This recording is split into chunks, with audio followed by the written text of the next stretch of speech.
Hello and welcome to Autocar Professional Inner Circle. On the sidelines of the event, we have an opportunity to catch up with Mr. Sandeep Raina, who's the Executive Officer at Maruti Suzuki India Limited. Sir, welcome. We're in the midst of a transformation right now, whether it's AI, SDVs, a lot of digital transformation is set to disrupt the industry globally. How is India preparing for it? How is India's largest car maker preparing for it? Let's start with that. I know it's a loaded question, but how difficult does it make your day job? Well, Prerna, first of all, thank you for this question. And let me tell you, at Maruti Suzuki, where digitization has been through, I'd rather say, ages, we have worked on digitization at various levels. Today, when you are referring to today's topic of digitization, digital era, and all the latest things, definitely it is now where now it is impacting the products and impacting the consumer. Yeah. So within Maruti Suzuki also, digitization has been a very important aspect of the enterprise, where all the business verticals are having their own strategy, that how we are becoming more data driven, more digital, so that as an organization we are away from the traditional way of management of data. However, with the things becoming much more complex, because when we talk about from product side, when we have a lot of software getting integrated onto the vehicle, a lot of hardware getting also part of the vehicle, because when we talk about so many different compute units being part of the vehicle, software and then data which manages or say is the output of what the vehicle actually processes. So it becomes a big rather say opportunity for an OEM, that how do we harness that data. And definitely within Maruti Suzuki we are trying to evolve every day, and ours is a very open and a learning organization. We would always like that how we see that what is best for the organization and best for our consumers and customers, and based on that we try and see how our business processes are aligned. And at the same time, I think what is most important is whatever we do as an enterprise, we should take care of the data security and data privacy. Yeah, I was coming to that. Cyber security is going to be a big question going forward. Like you said, managing and making sense of this data is going to be important. So much of more of data storage is going to be a big question. So is that a big challenge at this point? How are you preparing for a future? Definitely, I think this challenge is not something which is there today. It is there, and it is the challenge is, I think, becoming bigger as the overall data handling is becoming much more complex. I think rather, as I said, now the compute power is also has enhanced. The cost of compute also has come down. So today, the capability of these things are leading to better analysis of whatever is the data available. Yeah. And at Maruti Suzuki, we are having quite a big infrastructure to ensure that whatever we are doing is secure. And as I said before also, security of data and security and safety of our consumers, I think that is paramount whatever we do as an enterprise. Right. How does it leave you from a product planning perspective? Because these are new global supply chains that are being built. A lot of, we talk about, making in India for the world from at an auto ancillary level. So a lot of things are being redefined and rewritten. So from that perspective, how does it leave the entire value chain? And from a product planning perspective, is that, again, a realignment that needs to be done? Definitely. As when we are talking about from product planning point of view, whenever we are making product concepts, these things have to be kept in mind. And definitely, as what you said about partnership and how we need to realign our supply chain, that's a very important part of the implementation strategy, that to achieve a particular attribute in the product, how if we have a particular skill sets which is in-house available, or if it is not, then is our current supply chain capable to handle it? If not, then definitely look for some new partnerships so that we are able to take care of that kind of challenge.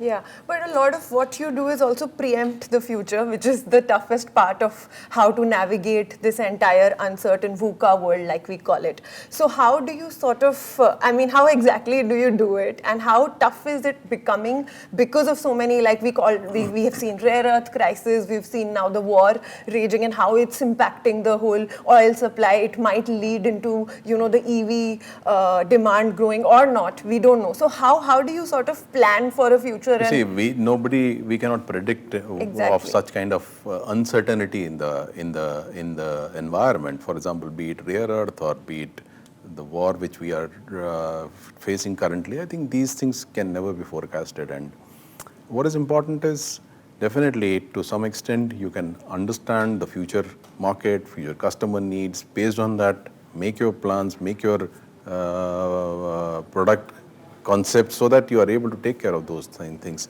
However, there are a lot of uncertainties today. I think what is important is as an organization, one has to be very, very agile to understand what is the impact of that and how quickly can we take countermeasures and rebound and take care of that situation. So I think there is no single answer to this, but what is important is we have to be vigilant and we have to be prepared as much as possible, because it's not possible that you can take care of thousands of possible risks, but you cannot have countermeasures for everything at the start and then make your business run. Yeah, hedging your bets is again going to be very important. Yes. And multiplicity of powertrains is again going to be key when it comes to Yes, preparing I think for the future. as Maruti Suzuki, we have been very, very clear, and we have announced this, that our strategy is a multi-pathway strategy, and we believe customer is finally the one who has to make his or her choice. And for us, we recently launched our first electric vehicle as well in the market, and I think today we are offering a conventional ICE, CNG as a fuel, and CNG we also in our victorious launch, we offered the underbody CNG variant, and I think that has been very well appreciated by the market, and the kind of inquiries and the bookings for that particular variant is really very, very appreciating. So, and apart from that, hybrids and strong hybrids, and I think, so we are offering a complete portfolio for the consumer, and it's the consumer who has to decide what he or her wants, and because everybody's use cases are different. India is quite a big country with diverse customer choice, diverse geographical situations, and diverse infrastructure situations. So I think with that, everybody is able to pick up that choice of products. And on top of it, I think sustainability is the key. So whatever we are trying to develop, we are ensuring that we are environmentally friendly, and we are definitely meeting the regulatory requirements of safety, emissions, and CO2. Right, that's a very good point of India requiring different solutions, because even when it comes to EV, we see China evolving very differently because they sort of control the supply chain. Europe, the transformation was there based on subsidies, but now we're again seeing the pace of growth sort of dwindling. US is taking its own path, and different markets, different approaches. But for India, and talking specifically for the digital transformation point of view, what are the key trends that will define India's transformation journey? Not just from a powertrain perspective, but from digital or tech trends, if you could sort of... See, first of all, I think I would say that now as the new age customer, they are digital savvy. So I think from the product point of view, the product has to be much more like how a mobile phone actually looks like. So that as far as the infotainment system is concerned, how well it is able to meet those requirements which the consumer needs. And so that is the challenge in front of the OEMs, that how we are able to well integrate them in the vehicle. At an aggressive price point. At an aggressive price point, of course, that goes without saying, and also give that full security to the consumer and safety. As for a mobile phone, if something goes wrong, maybe you will not be in a position to use your phone for certain duration. But please imagine a situation when you are driving a car and something goes stranded, wrong. Not even stranded, if you are driving on a highway Could be an unsafe scenario. Yes, it can be unsafe scenario. So I think the complexity is quite different. So I think with this digital challenges, how you are able to make systems which are robust enough and safe enough. But it also has its upside, right? Like testing has become faster from a design point of view, prototyping, that stage, it's not bypassing, but you can get, like that stage has been like, it's become more faster in terms of result. So efficiencies are expected to improve. Prerna, I would say that as far as development philosophy is concerned, definitely there are certain aspects of change which are there in the philosophy of development mindset and developmental evolution. Sure. However, I think typically such tools, whether it is digital or AI, these are enablers in the overall journey.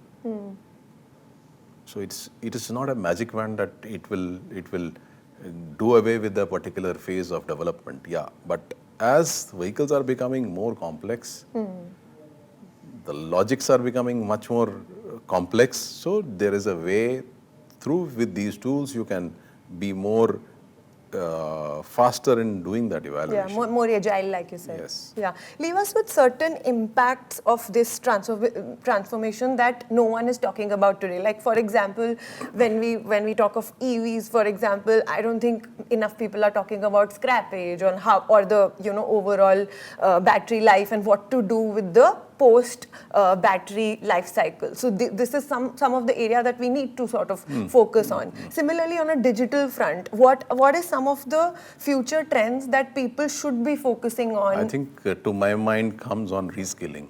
Reskilling, that's a good point. Yeah. As far as skill sets are concerned, as we talk about digital software or hardware, so I think with the traditional technical skill which the company needs, we need to have skills which are required for integrating software and hardware, electronic software, hardware aspects in the vehicle. So we need such kind of skill sets. So for that, either we need to retain our current manpower or acquire such kind of skills from the market. And definitely, it's not readily available.